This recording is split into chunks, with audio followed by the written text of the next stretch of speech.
Bueno, hola, soy José Luis Falcón, del Consejo de Transparencia y Protección de Datos de Andalucía. Lamento, aunque me toque, interrumpir la interesantísima relación de casos que nos estaba contando Santiago, y quisiera agradeceros a vosotros vuestra presencia, felicitaros por la celebración de este congreso, agradecer a la organización que haya contado con el Consejo y también tener un cariñoso recuerdo a los compañeros de la Agencia Vasca que por circunstancias no han podido estar, pero que les hubiera encantado hoy estar con nosotros.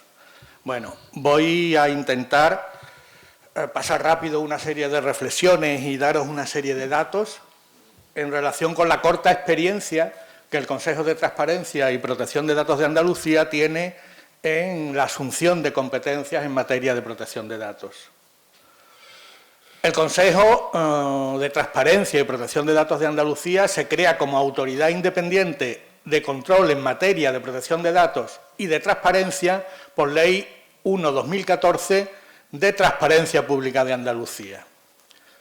Si bien es cierto que no asumió su competencia en materia de protección de datos hasta el 1 de octubre de 2019, es decir, estuvo unos años donde exclusivamente tenía competencias relativas a la transparencia. Y aún asumiendo el 1 de octubre de 2019 las competencias en materia de protección de datos, todavía no tenía ni siquiera la RPT y los recursos necesarios para asumir dicha competencia. Aunque, bueno, hubo personas del Consejo que se encargaron de las responsabilidades y las obligaciones que la autoridad de control tiene al respecto. De momento, y que yo sepa, es la única autoridad de control en España hasta ahora que une ambas competencias. ¿Eso qué significa? Que tiene la clave de cómo tratar y resolver los asuntos que tienen que ver con transparencia y protección de datos, que tiene la clave de la interpretación del artículo 15 de la Ley de Transparencia. Pues no, pero al menos aplica criterios homogéneos y conjuntos a la hora de resolver reclamaciones tanto en el ámbito de transparencia como en el ámbito de protección de datos, para lo cual existen determinados elementos de coordinación interna que hace que no deba haber discrepancias entre unas resoluciones u otras. Como estamos en el ámbito de los DPD, quería deciros algunos datos relativos a Andalucía en relación con la designación de los DPD y la comunicación a la autoridad de control. En primer lugar,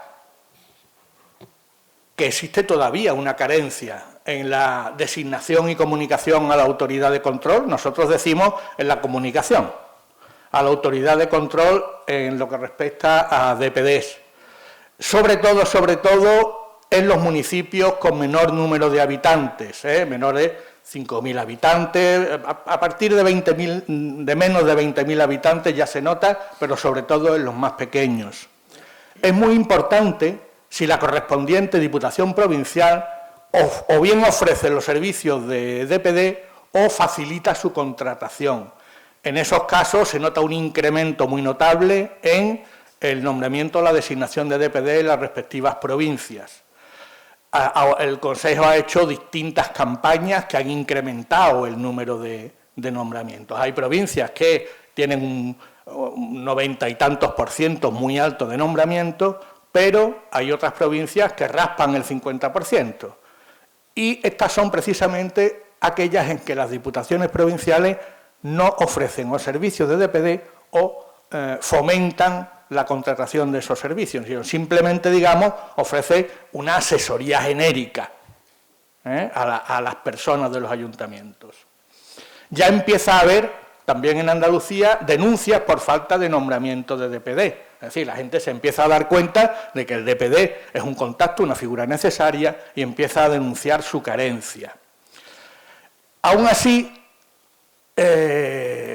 una vez nombrados los DPD, sí se nota, y se nota sobre todo al tratar las reclamaciones que se producen, un diferente grado de implicación del DPD en la gestión de las reclamaciones. Hay veces que son un mero intermediario entre los informes que hacen los departamentos pues, de una entidad local. Otras veces no, otras veces se implica, analiza y pone de su parte y de su función en la realización de los informes. Y la independencia unas veces se nota más y otras veces se nota menos, porque a veces, en muchos casos, no es más que un defensor más de la postura del responsable. No se le ve tanto como alguien que también tiene que velar por los intereses de las personas que han reclamado. Tenemos un formulario donde se comunican los DPD al Consejo y en ese formulario hacemos una serie de verificaciones formales, con lo cual, si las pasan sin ningún problema, se inscriben en el correspondiente registro, pero no los publicamos hasta que verificamos que el correo electrónico que nos dicen del DPD está operativo. ¿Por qué? Pues porque a veces nos dicen un correo que nosotros publicamos como autoridad de control, tenemos que hacerlo en nuestra web, pero a ese correo o no responde o te dice que no existe. Entonces, cuando ocurre eso, siempre le hacemos un requerimiento previo a la entidad que sea para que corrija ese defecto y es en ese momento cuando lo publicamos. No, digamos, hasta ahora no nos estamos metiendo en la figura que hace las veces de DPD. Únicamente en el caso de que nos digan, que nos han dicho en alguna ocasión, que el DPD es el alcalde o la alcaldesa, sometemos a la reconsideración del municipio porque entendemos que hay un claro conflicto de intereses entre la figura del alcalde o la alcaldesa y el delegado de protección de datos. Somos también Consejo de Transparencia y Protección de Datos. Entonces, en esta revisión formal que hacemos de las comunicaciones del DPD, pues aprovechamos para también verificar, y si es así, o si hay alguna incidencia, lo requerimos como una subsanación, a dos cosas. Una, que en la web de la entidad que sea esté bien claro la dirección de contacto con el DPD y se publique quién es el DPD, sus datos de contacto me refiero, y por otra parte que se cumpla la obligación del artículo 6 bis de la Ley de Transparencia que la Ley Orgánica Nueva de Protección de Datos vino a insertar, que sabéis que es la publicación del inventario de actividades de tratamiento. Es decir, nosotros procedemos en el formulario de inscripción de DPD, pedimos cuál es la dirección en la que se puede acceder al inventario de actividades de tratamiento de la entidad que fuere. Si, consultada esa dirección, no está operativa esa información, le requerimos, con independencia de que registremos al DPD, a que sea subsanada esa información. Bien, luego tenemos la consulta habitual en la web del Consejo. Algunos datos, pues en la administración local, por ejemplo, el 77% de los delegados de protección de datos son externos, a través de contratos de servicios. El 85%, según nos consta en los formularios, dicen que son personas físicas individuales. Yo creo que este número es excesivamente alto, que algunas veces en el formulario se cuela el poner que son personas físicas, porque por la tipología del contrato parece más bien que es un grupo dentro de la entidad con la que se contratan los servicios. Nosotros entendemos también que es difícil que un DPD, una persona física única, de servicio de DPD, sobre todo cuando ayuntamientos grandes o a gran número de entidades, etcétera, etcétera. El 86% dice que su actividad de DPD la compatibiliza con otra actividad. Solo muy pocos reconocen que se dedican exclusivamente a la actividad de DPD. Y, bueno, hasta ahora más o menos la mitad de DPD o representantes del grupo de DPD pues son hombres y la mitad mujeres aproximadamente. Voy a hablar ahora de reclamaciones. Doy algunos datos. El número de reclamaciones, sabéis que son de dos tipos, de ejercicios de derecho, la antigua tutela de derecho y otras infracciones a la normativa. En la mayoría, el 44,9% corresponden a la Administración de la Junta de Andalucía y un 40,2% corresponden a la Administración local. Estos porcentajes, si vemos por tipología de la reclamación, pues sube mucho en otras infracciones, en lo que respecta a la Administración local y baja en ejercicio de derechos, de modo que se convierten en un 25% y en un 47% respectivamente. hay muchas más, casi el doble, reclamaciones por otras infracciones de la normativa que por la tutela de derechos. Va en incremento, incrementándose las reclamaciones que vamos recibiendo y en función del género de la persona que reclama, lo que sí se detecta aquí es que reclaman muchos más hombres que mujeres en los porcentajes que veis ahí. Un 66% en hombres y un 30% aproximadamente mujeres. La evolución sobre la resolución de reclamaciones, pues son admitidas aproximadamente un 60%, admitidas a trámite, tras el preceptivo informe, preceptivo no, la autoridad de control lo puede solicitar, nosotros lo hacemos casi siempre, solicitar el informe previo al DPD.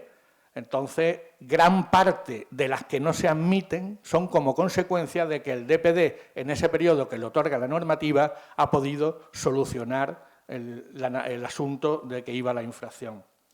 De las que se admiten, en el caso de ejercicio de derechos se estiman aproximadamente el 48%, se desestiman el 38% y se archivan un 14%, y en el caso de otras infracciones se inicia procedimiento sancionador en un 57%, de los cuales un 14% se archiva y un 86% acaban en un apercibimiento a la entidad que fuere.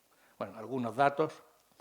Y antes de comentar algunos casos sobre resoluciones, pues quiero hacer una breve reflexión sobre la heterogeneidad que se da ahora mismo en la administración local en torno a la situación en que se desenvuelven estas entidades en lo que respecta a protección de datos y a los recursos que emplean. Hay una heterogeneidad muy grande, desde algunas que emplean importantes recursos hasta algunas que se desentienden, entendido así como que como alguien, una empresa de servicio, la Diputación, le da servicios de DPD, parece que ya lo que hagan ellos es todo lo que yo tengo que hacer respecto a mis obligaciones de DPD. Por otra parte, quería comentaros el mensaje de que, bueno, es cierto que las nuevas tecnologías se abren un campo muy importante en la administración pública para la modernización de sus servicios y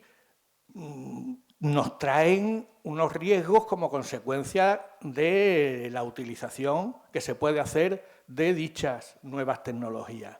Pero la realidad, en el caso de las reclamaciones que van llegando a la autoridad de control, en este caso al Consejo, es que todavía este uso de las nuevas tecnologías se ve muy poco representado en las reclamaciones que llegan al Consejo. Y llegan, como ahora comentaré, las reclamaciones de siempre. Es decir, las reclamaciones que son consecuencia de una falta de información, documentación, falta de atención al ciudadano, fallos, quiebras en las medidas de seguridad, fallos en la confidencialidad, como ahora comentaré. Entonces, eso está claro que hay una nueva cultura en la gestión del dato que se convierte en un elemento transversal en el tratamiento de la administración pública. Y eso tiene que hacer que los empleados públicos no vean tanto el tratamiento de datos como una gestión de su competencia, sino que tienen que tener una mirada más allá de lo que es lo que yo tengo que hacer porque es el departamento que llevo o porque es donde trabajo. Tienen que tener en cuenta cuestiones como la seguridad, los principios, la atención al ciudadano, etcétera, etcétera, etcétera, como una cuestión transversal en la organización. Entonces, para esto, obviamente, hace falta una divulgación, una formación, una concienciación y una implicación de los empleados. También unas instrucciones claras en relación con las funciones y obligaciones en el tratamiento de datos para cada puesto de trabajo. Y, como decía antes, tener en cuenta, más allá de mis competencias, los factores que se mueven en el tratamiento de protección de datos. Todo el personal, bajo el impulso de la dirección, ha de involucrarse a distintos niveles y con distintas funciones. Y esto es un tema que ya se ha tratado aquí. Ha de haber personas que lleven la iniciativa y marquen las pautas de las actividades del organismo para el continuo cumplimiento de la normativa. Y cuando hablo de estas personas no estoy hablando de los DPDs, sino lo que podríamos llamar los enlaces, los encargados, ejecutivos, como queramos, como los responsables ejecutivos, como queramos llamarlo, es decir, pero el cumplimiento en una organización de la normativa de protección de datos no debe basarse en el DPD, sino en las personas de dentro de la organización que promuevan la implantación, el desarrollo y la puesta en marcha de políticas, ¿no? Lo que, por otra parte, no es más que un refuerzo del cumplimiento de la obligación de responsabilidad proactiva de la organización. Y de nuevo aparece la relevancia de la figura del DPD, pero para ayudar en todo esto, no para hacer todo esto, realizando su función pues, de asesoramiento y de supervisión. Bueno, voy a terminar citando los casos más frecuentes de reclamaciones que nos llegan al Consejo.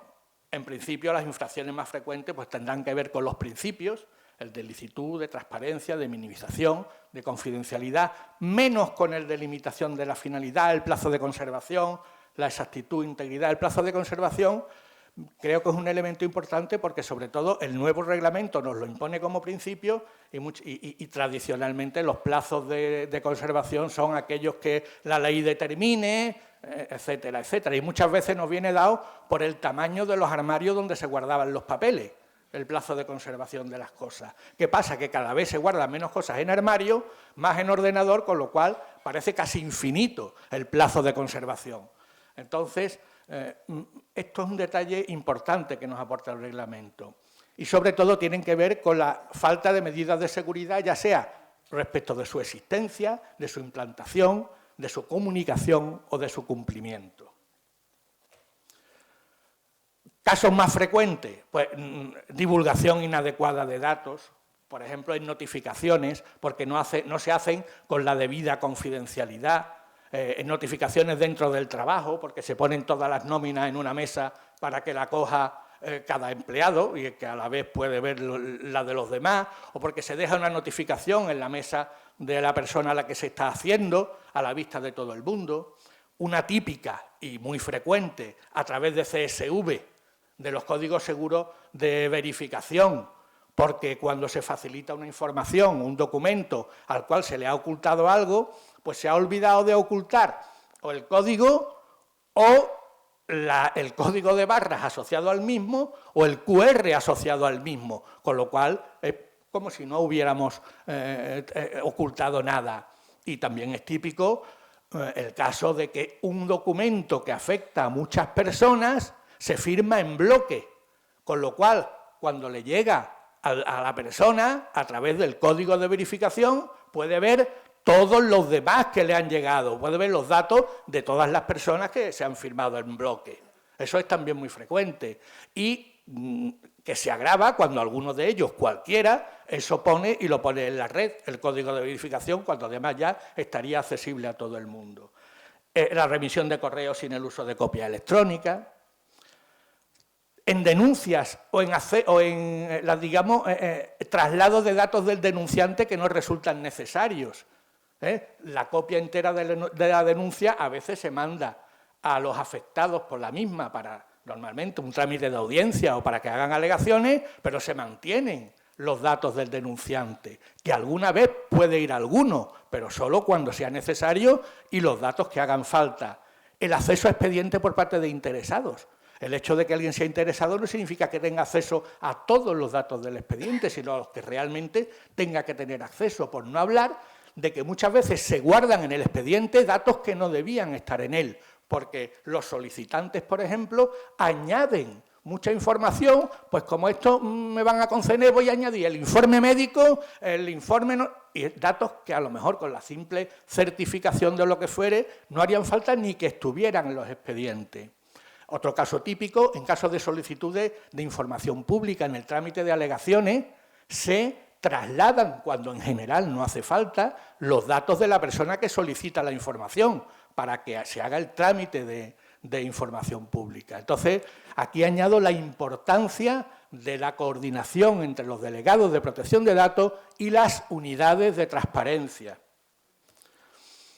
Tratamiento sin legitimación, pues la aportación para teóricos procesos judiciales cuando un tercero directamente solicita un certificado a un ayuntamiento con datos de otra persona, que es para un juicio, Y entonces van y se lo dan, sin más limitación que es que era para eso. O cuando le dan para lo mismo, pues los turnos, las asistencias o las faltas al trabajo de otra persona.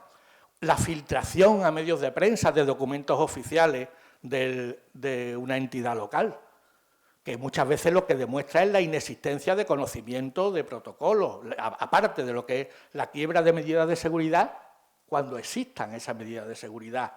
El uso de números de teléfonos obrantes en expedientes pues, para finalidades distintas de las que se otorgó ese número, o para la creación o incorporación a grupos de WhatsApp, con la finalidad que fuere, que también se produce. El uso de datos de padrón municipal para finalidades no previstas, o el uso de imagen de personas en vídeos promocionales para difusión en redes sociales del ayuntamiento, sin ningún consentimiento por parte de la persona. O difusión de comunicaciones privadas en plenos municipales, que luego, a su vez, por transparencia, se pueden publicar tienen que publicar en redes sin que se hubiera hecho nada respecto a la omisión de esa información. Tratamientos inadecuados como consecuencia de errores en la consignación de DNI. Pues eso es posible que haya alguna vez un error, pero no que 5 años después se mantenga el error a pesar de que la persona lo hubiera avisado desde el principio. Son ya infracciones relacionadas con la exactitud de los datos. A veces hay falta de coherencia entre las bases de datos de responsables y encargados, que dan también lugar a tratamientos incorrectos. Esto está repetido de antes, así que no lo digo. Entonces, consideración final, insistir en la importancia de que el DPD que adquiere en los procedimientos de casos de posible vulneración de la normativa, que puede en muchos casos hacer que las reclamaciones pues, no se admitan a trámite, y lo que realmente sorprende en algunos casos es que no haya respuesta cuando se solicita ese informe al DPD. Eso señala mucho de la implicación de la entidad con el tema de protección de datos. Hay veces también, es un tema que se ha mencionado, dificultad de determinar una determinada operación a qué tratamiento corresponde y quiénes son sus responsables. Eso también da lugar a pensar que a lo mejor los registros de actividades de tratamiento tienen que ser más dinámicos de lo que son. No basta hacer un RAT y dejarlo ahí para siempre. Oye, si se detectan mejoras, incidencias, habrá que realmente adaptarlos a la realidad. Y también se detecta un excesivo número de falta de respuesta ante ejercicio de derechos de los ciudadanos. Se deja pasar el plazo, se contesta tarde. Entonces, vuelvo a los medios que las entidades ponen sobre esos recursos. Por último, quiero hacer referencia a que muchas veces las personas solicitan una información, a lo mejor suya, que está en expedientes, y no invocan ninguna normativa, o invocan protección de datos, o invocan transparencia. Y supongamos que no invoca ninguna, y resulta que la entidad le contesta por transparencia que la debe tramitar como ejercicio de derecho de protección de datos. Usted, si se lo tiene tan claro, desde el principio, tramítela como ejercicio de derechos de protección de datos. Pues no que estamos liando a las personas y introduciendo una burocracia absolutamente innecesaria. Entonces, abogamos por encauzar adecuadamente las solicitudes de acceso, aunque a veces eso suponga solicitar una mejora de solicitud, explicándole a la persona lo que sea, ¿no? Y de nuevo insisto en la bondad o la necesidad de colaboración entre unidades de transparencia y delegados de protección de datos. Y nada más. Muchas gracias por vuestra atención.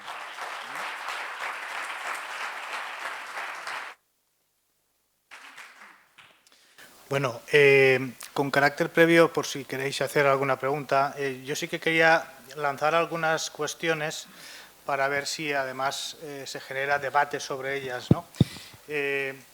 Imagino que en vuestros ayuntamientos, diputaciones, se realizarán muchos convenios de colaboración, aunque yo voy a tratar este tema en una ponencia esta tarde. Estamos hablando de prestación de servicios sociales por parte de entidades de lo que se denomina el tercer sector, ¿vale? y muchas veces se hacen convenios en los que al final lo que hay es como un encargo de tratamiento de datos para determinadas entidades que se involucran y que destinan todos sus medios a prestar servicios y está previsto en su objeto social, pero que en estos casos están actuando como encargadas de tratamiento.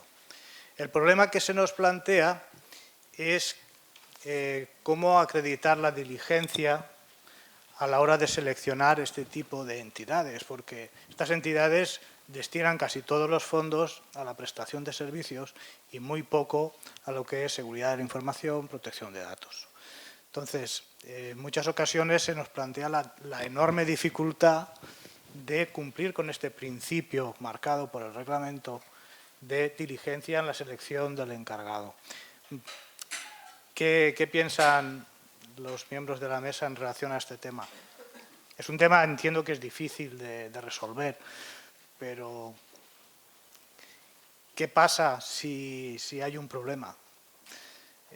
¿Habría un expediente sancionador para la entidad que ha seleccionado?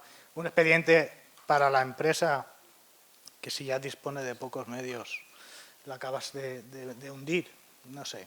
Es un tema complejo porque estamos hablando de prestación de servicios de gran interés social y que veo dificultad a la hora de poder llegar a cumplir unos estándares mínimos de seguridad.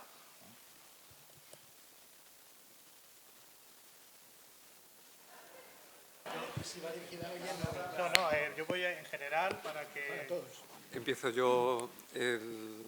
Vamos a ver, en principio, el deber de diligencia a la hora de elegir un encargado que mantenga, digamos, el nivel de cumplimiento, esa obligación es del responsable. El responsable es el que tiene que acreditar. ¿Cómo se acredita? Lo puede acreditar de muchas formas, de más compleja a más sencilla. En cualquier caso, tiene que tomar, digamos, ese deber de diligencia. Pues tiene que tener unos procedimientos internos que digan las personas que se dediquen a la licitación, a la contratación, tienen un procedimiento para determinar o para preguntar o para pedir en las licitaciones unas garantías adecuadas que aseguren la elección del encargado. Si lo tiene, eso ya es una medida. Ha hecho formación para que esas personas que van a estar involucradas en la contratación o en la licitación son conocedoras de lo que tienen que pedir en la contratación. Eso también es algo que demuestra, digamos, que puede demostrar ese deber de diligencia debida. Y estamos todavía en el terreno, digamos, precontractual, en el terreno del responsable. Pero pongamos que no estamos en el ámbito contractual, que estamos en el ámbito del convenio de colaboración. Bien, pero en cualquier caso tiene que haber ahí una serie de medidas que denotan que el responsable está tomando esas medidas en cuanto a formación, en cuanto a procedimientos internos, en cuanto a los controles mínimos. Es decir, que si la entidad a la que se le va a adjudicar pues se revisa su política de privacidad y o no la tiene o la tiene del año 99, pues eso ya denota, digamos, algo. Hay algo que bueno, pues le puede dar información de que esa entidad no presta la debida atención al deber de cumplimiento. Sí, en realidad esto casi no es una pregunta, sino que es la exposición de un drama.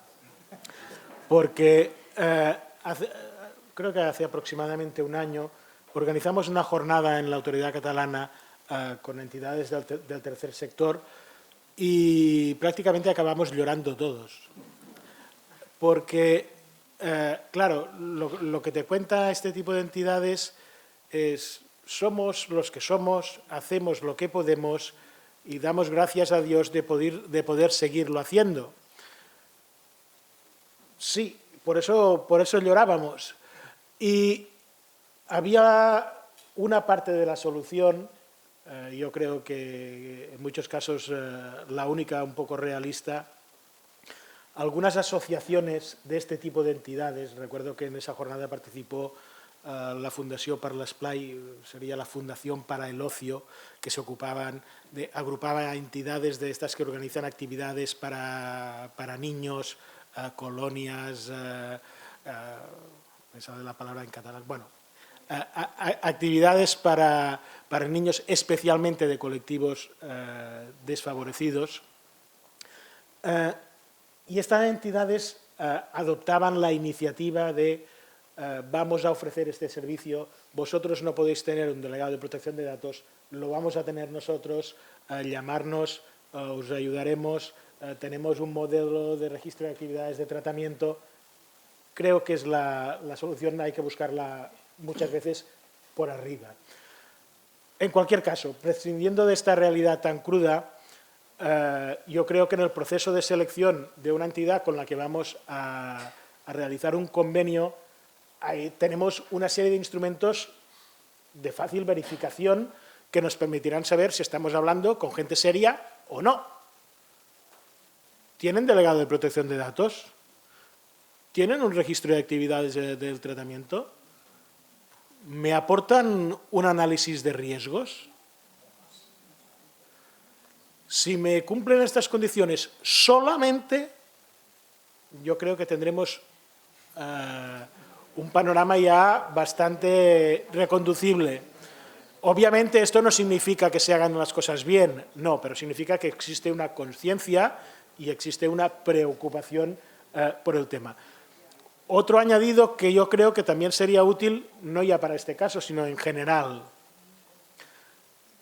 Creo que debería existir un registro de sanciones en materia de protección de datos no solo para utilidad de las propias autoridades, que esto ya está previsto, sino precisamente para que cuando selecciono entidades que me van a prestar servicios, no seleccionar al sujeto más buscado de la península ibérica. Es decir, puede ser que la agencia española le haya estado sancionando reiteradamente desde el año 2015 por cometer determinado tipo de infracciones. Yo estoy en la agencia catalana, no me entero de nada.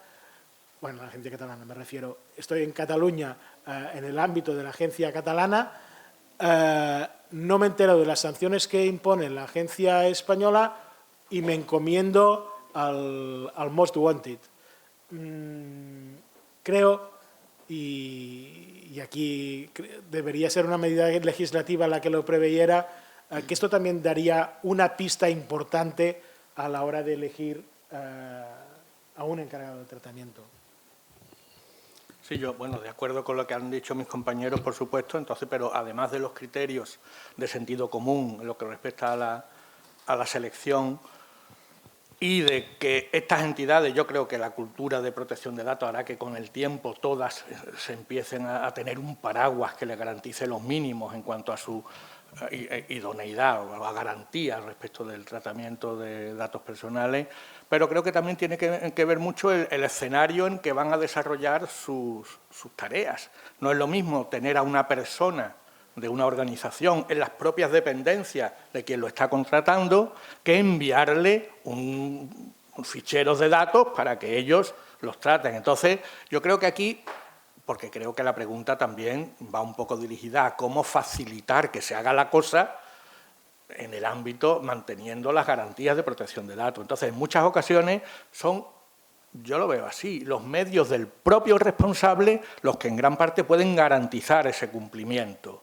y sobre todo que el responsable aplique bien claramente dos principios, que son el de limitación de la finalidad, es decir, tú lo que vas a hacer es esto, esto y esto, y el de minimización en cuanto a los datos que te voy a dar para que cumpla con esas finalidades.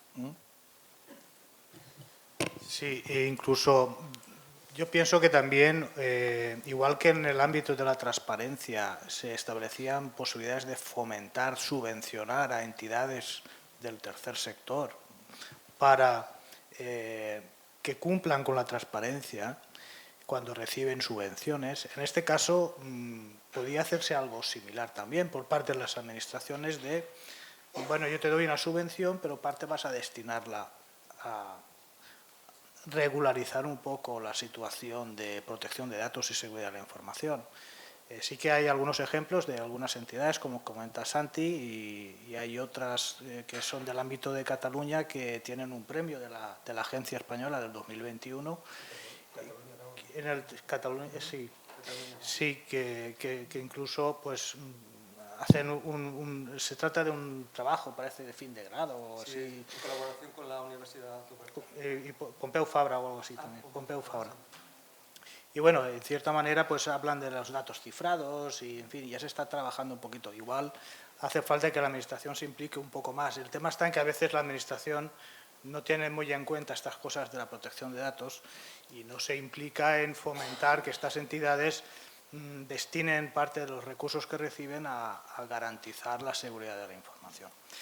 Bueno, otra cuestión que se ha planteado esta mañana ha sido, en la ponencia de Ana Marzo, ha sido el tema de la contratación pública y la falta de, digamos, de un idioma que comunique entre ambas normativas, ¿no?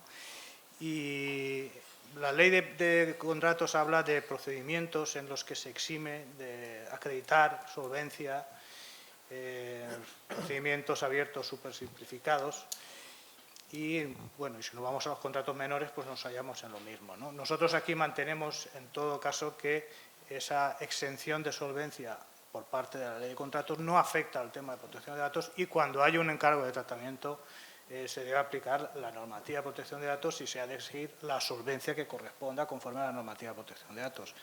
¿Qué parecer tienen? Sí. Y eso lo asociaría a otra cuestión que te planteo a continuación. Evidentemente estamos hablando de dos cosas diferentes. Una es que desde el punto de vista de la contratación no sea exigible acreditar la solvencia y la otra es que el Reglamento de Protección de Datos no te exige acreditar solvencia en los términos de la legislación de contratos, pero sí escoger a un encargado que ofrezca garantías adecuadas. Igual que ocurre con el hecho de que la normativa de contratación pública en los contratos menores no te exige la formalización del contrato, pero eso no exime de cumplir el deber de formalización del encargo del tratamiento, con lo cual nos encontramos a menudo con contratos que no existen porque no están formalizados. La única cosa que vamos a tener es la autorización del gasto y en su momento la factura y poca cosa más. Y en cambio el documento, entre comillas, contractual va a ser el encargo del tratamiento, porque ahí vamos a definir qué es lo que hay que hacer y en qué condiciones hay que hacerlo. Sí, sí. De hecho, en el Ayuntamiento de Valencia lo que hay es una resolución de adjudicación en contratación menor en la que ya se hace referencia que deberá firmarse cuando hay un encargo el anexo que se adjunta a esa resolución. Bueno, ¿queréis alguna pregunta por no seguir yo con todas? Buenas tardes. En primer lugar, enhorabuena por la ponencia. Aprovecho la ocasión para invitaros a que hagáis el tercer encuentro nacional en Galicia. Ahí lo dejo. Voy a hacer una queja y dos preguntas muy sencillas. La queja viene dada que esta pregunta se la realicé al canal de DPD hace 2 años y no tuve contestación. Y por eso, a ver si me la resolvéis. Y la consulta es la siguiente. Me encontré con el caso de con un ayuntamiento para el que trabajo. Quería firmar un convenio de colaboración con una entidad bancaria para cobrar los tributos y las tasas. En ese convenio de colaboración, en el apartado referente a la política de protección de datos, en las medidas técnicas se hacía referencia a que constaban con la ISO 27001. Yo entiendo que deberían de constar, al ser encargado de tratamiento a la Administración local, con certificación en Esquema Nacional de Seguridad. Le hice la observación pues, a la entidad bancaria, las risas se escucharon en Valencia. Os hice la consulta a la agencia porque mirando todos los bancos que había en ese momento en España no había ninguno que estuviera certificado en el Esquema Nacional de Seguridad y obviamente es un servicio necesario y urgente para mi entidad local y bueno, no tuve respuesta, pero os podéis imaginar la decisión que se tomó. La segunda pregunta, que es muy rapidita, es una observación. Me encuentro con la casuística muchas veces que hay problemas en el departamento de registro general, sobre todo entre el registro general y servicios sociales. Cuando llega algún requerimiento para servicios sociales, en las entidades de población, por lo menos gallegas pequeñas, van al registro general para dar entrada. Y los técnicos de servicios sociales se niegan a que las personas del registro tengan acceso a esa documentación porque normalmente es especialmente protegida. Yo entiendo que sí que tienen acceso porque por un lado viene recogida en su relación de puesto de trabajo y por otro lado tienen el deber de confidencialidad. Y mi instrucción es en ese sentido. Pero bueno, pues si me podéis dar más luz. Muchas gracias.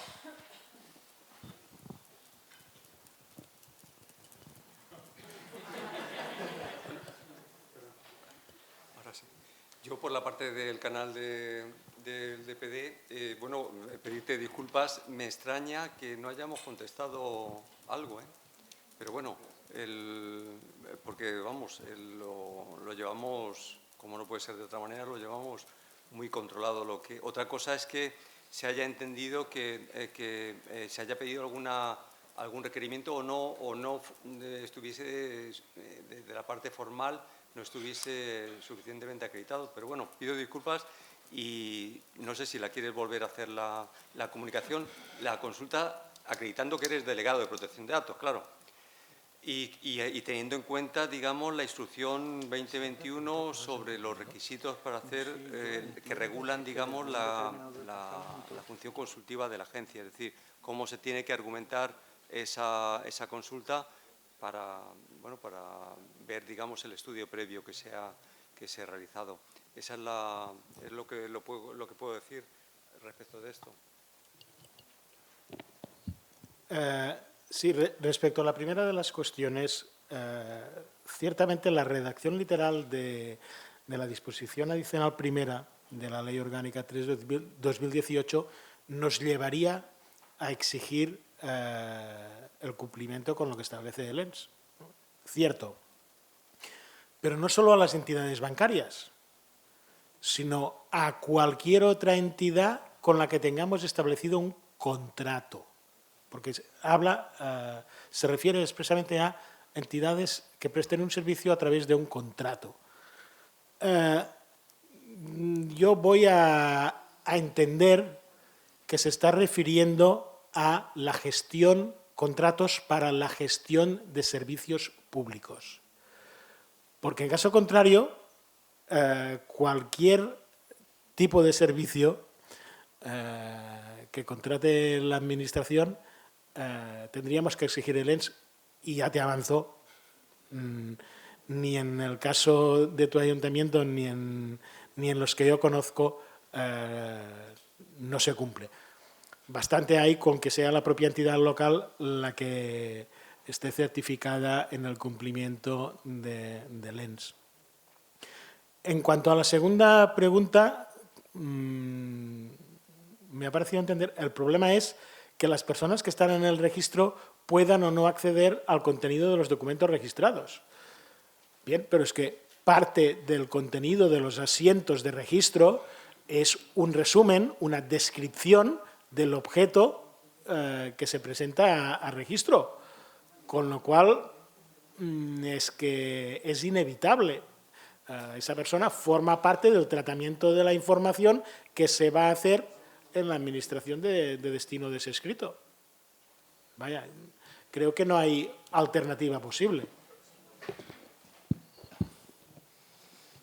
Bueno, coincido con respecto de la segunda pregunta, con lo que ha comentado Santiago, salvo que hubiera alguna normativa específica, ahí está la Ley de Procedimiento Administrativo, por el cual las personas pues entregan sus papeles en un registro y las personas de registro la tienen que admitir, digámoslo así, ¿no? Quiero aprovechar para, dado que ha sacado el tema del registro, notar una incidencia que hemos detectado en algunas ocasiones, especialmente en registros telemáticos, donde están abiertas las ventanillas de cara a los ciudadanos, se presenta la documentación y como responsable del registro están habitualmente pues, las secretarías generales técnicas, y se le informa a la persona del tratamiento registral de los datos que ha presentado. Pero lo normal es que esos datos luego se incorporen a tratamientos específicos. Y quizás se nota la carencia de que el responsable de esos tratamientos específicos no le manda la información adecuada de ese tratamiento específico. No sé si me estoy explicando, ¿eh? Entonces, a la persona, entre comillas, se le da, no digo que sea siempre, se le da una información equivocada respecto al responsable del tratamiento y a las características del tratamiento, porque se le da la información que corresponde al registro de entrada-salida, pero no de los tratamientos concretos a donde llega su documentación. Bien es cierto que a veces esa documentación se basa en formularios donde sí pueden estar las cláusulas informativas, pero otras veces la persona lo que hace es expone solicitud adjunto y te entra ahí de todo en cualquier departamento. Entonces, simplemente que creo que los mecanismos de información en determinados aspectos quizás debían ser revisados. ¿Puedo añadir una cuestión? No coincido exactamente con lo que planteas, aunque sí en el fondo. Es decir, cuando alguien presenta un escrito, la persona que está recibiéndolo en el registro no sabe ni tan solo dónde va a acabar yendo ese escrito. Muchas veces nos presentan denuncias en la agencia catalana que acaban en la agencia española. Y la agencia catalana no le va a ofrecer una cláusula que le diga: mire, yo voy a tratar sus datos para tramitar un procedimiento sancionador, porque es que no lo vamos a tramitar. Sin embargo, nos vamos a quedar con datos de esa persona. Por ello, sí que es importante informar de que hay un tratamiento de datos a efectos de registro, con independencia de lo que pase después. Y, en eso coincido contigo, José Luis, eso no va en ningún caso a eximir del deber de informar respecto a lo que acabemos haciendo con esos datos. Sí, el tratamiento registrado existe, claro. Si ese escrito acaba siendo tramitado por la administración que lo ha registrado. Sí, totalmente de acuerdo. Yo quería matizar, quería hacer una reflexión que, es simplemente una opinión respecto de cuando pedimos, digamos, certificaciones, de LENS o en el caso que señalabas, la 27001, una certificación, digamos, que como señalaba anteriormente Andrés, se refiere al ámbito de la seguridad de la información. Es un ámbito concreto, está denotando que hay, digamos, nos está dando información como responsables que estamos contratando, nos está dando información de que esa entidad hay una parte que se está tomando en serio que es respecto de la seguridad de la información. Ha hecho, digamos, un ejercicio importante, ya sea certificándose en una norma ISO o certificándose en el Esquema Nacional de Seguridad, pero, insisto, estamos hablando del ámbito de la seguridad de la información. Y esa es mi reflexión, nos podría llevar a una trampa, como responsables del tratamiento, a una sensación de falsa seguridad. Es decir, como están certificados en Esquema Nacional de Seguridad, confío en que van a tratar adecuadamente los datos desde el punto de vista del Reglamento General de Protección de Datos. Y yo, como responsable, delego toda esa responsabilidad en esa certificación que me han presentado. Esa es una sensación que puede ser, digamos, peligrosa para el responsable del tratamiento. Es decir, estamos poniendo toda nuestra responsabilidad en esa certificación que nos han presentado y puede ser puede dar lugar a situaciones que abandonemos. Nosotros, hablo como responsable de tratamiento, como organismo que trata datos de carácter personal, abandonemos nuestra responsabilidad. Es simplemente una reflexión en torno a esa necesidad de esa certificación.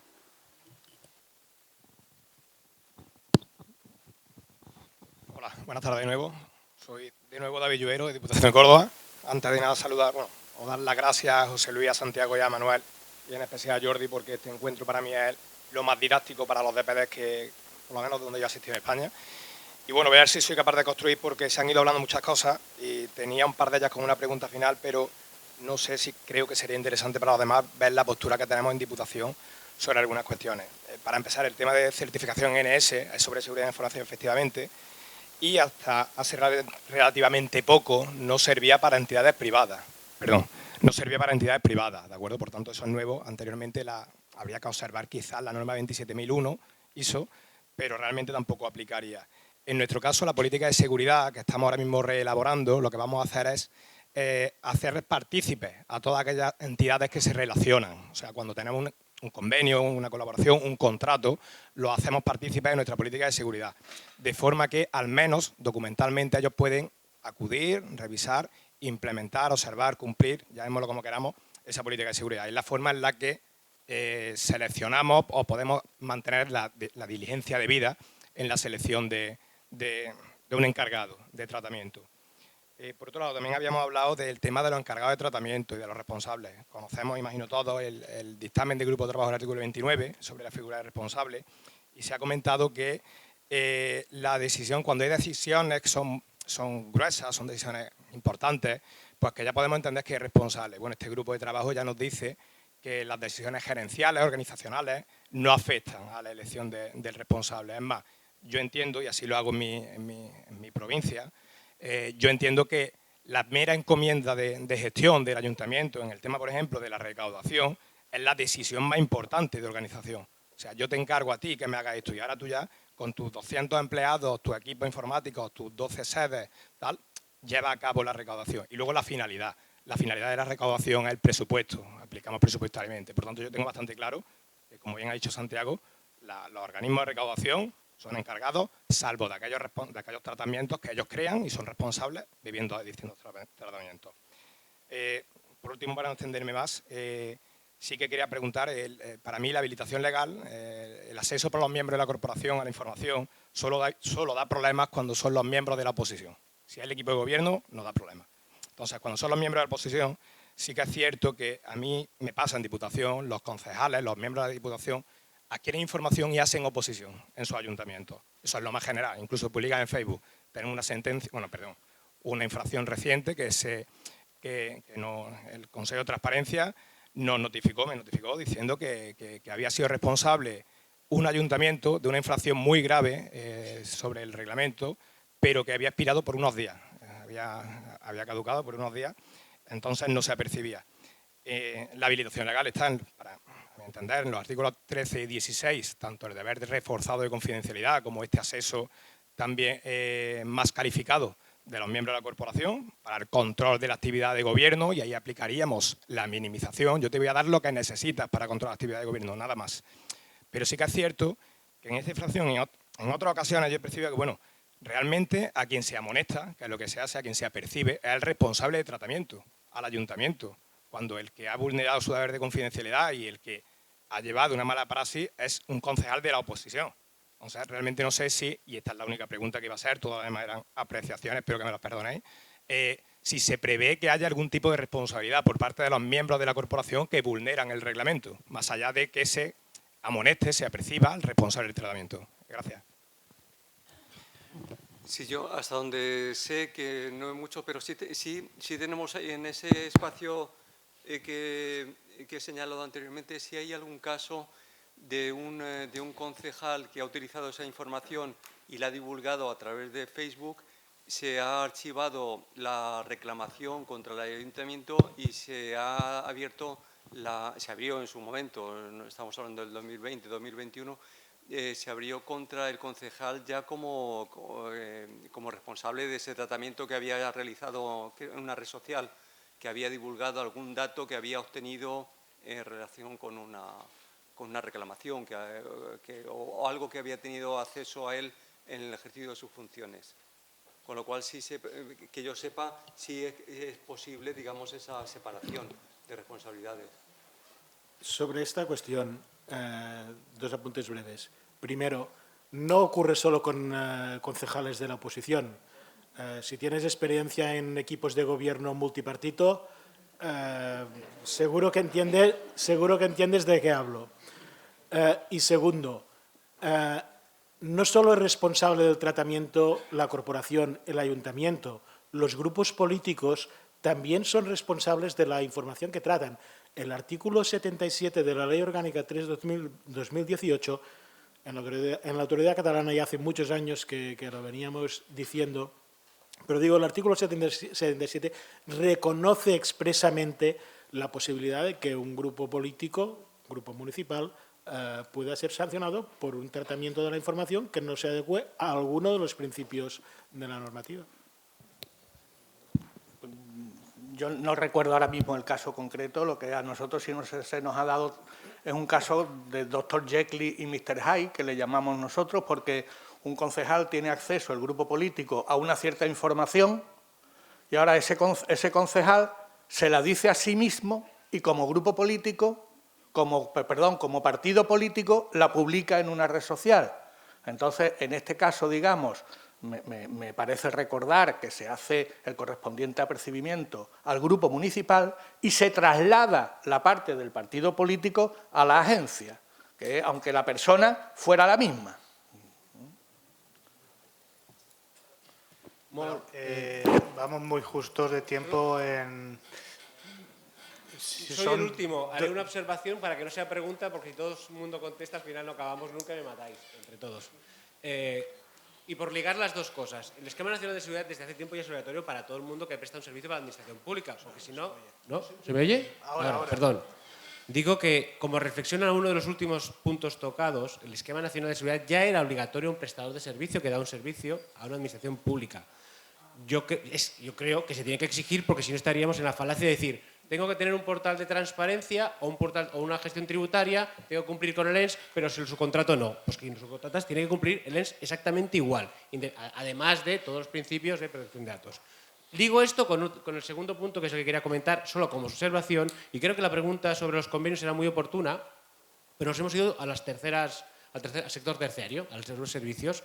Creo que una reflexión importante, de cara a las autoridades de control, es el hecho que muchos de estos convenios no son decisión del responsable de tratamiento, sino son un poco impuestos. Hablo de los convenios entre administraciones públicas, ayuntamientos con diputaciones, con Generalitat, para utilización del ESTIA, del Padrón. Es decir, muchas veces el problema no está en cómo regular con un tercero que puedo controlar, per atarrés, por ejemplo de Splice en Cataluña, y que acaban, digamos, entendiendo la situación, sino cómo yo regulo algo con la Generalitat, la Diputación de Jaén o quien sea, que es, con perdón, muchas veces un muro. Incluso el propio interlocutor no sé de qué estás hablando y cuando dices de hablar con su DPD, pues al final tienes que crearte enemigos porque ni tan solo sus principios están bien regulados. Y hablo muchas veces de intentar regular convenios de hace 30, 40 años que parecen inmovilizados o fosilizados. Por no hablar de los convenios que son decisiones políticas. ¿Por qué tal servicio de tal ayuntamiento, como es muy importante, hace un servicio para tal mancomunidad, por decir ejemplos? Y aunque no cumplan con la legislación, pues son cosas que se nos acaban, entre comillas, imponiendo a los DPDs y la única opción que tienes es, aparte de la pataleta y hacer un informe negativo, poca cosa más, sí, llorar, que comenta mi compañero aquí. Creo que sería bueno que hubiera más una red de DPDs, que nos comunicáramos entre nosotros, que tuviéramos menos miedo a hablar con el DPD de la otra parte diciendo, oye, que sepas que tal servicio de tal departamento, de tal lugar, me ignora cuando estáis vulnerando la legislación desde hace años. Y creo que sería bueno, desde el punto de vista de las autoridades de control, controlar este tipo de situaciones a alto nivel de las administraciones públicas. No sé si tanto a nivel de administración local. Reflexión para que no todo el mundo, más que nada porque si no, creo que todo el mundo quiere comer y seré yo el sacrificado. Muchas gracias. Quedamos emplazados para la tarde. Siento que no se pueda atender todas las preguntas, pero el tiempo nos apremia.